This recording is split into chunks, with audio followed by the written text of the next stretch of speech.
Печатниците, а не Министерството за образование биле виновни што и годинава учениците од 3 и 6 одделение нема навреме да добијат учебници. Министерот за образование Јетон Шакири повторно се иззема од одговорност и си најде други виновници. Печатниците не почнале навреме со печатење, па сега ветува дека потребните учебници ќе бидат готови кон крајот на септември. Одговорноста во овој момент кога зборувам е одлуката за одлучување на економскиот оператор кој треба да ги спечати учебниците.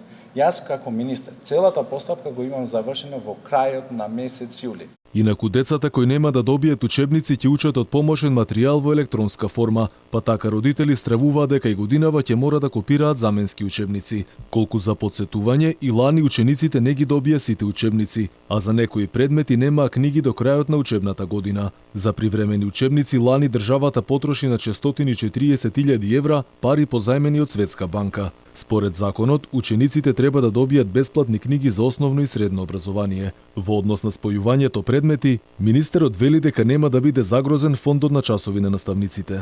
Дискусијата се отвори со новата концепција по предметот Обштествени науки, каде имаме спојување на предметите Историја, Географија, Граѓанско образование.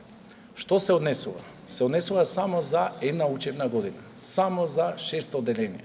Министерот нема коментар како ќе се одрази ова на учениците кои едно полугодие ќе учат историја, па потоа по истиот предмет ќе проложат со географија и ќе завршат со граѓанско општество. Оваа реформа е под прашалник.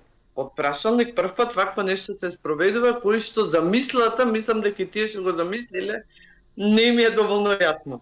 Новите модули за 6-то одделение предвидуваат наставниците по историја, освен историја, да предаваат и родова еднаквост, потоа верска етика, фотографија, како и ред други изборни предмети.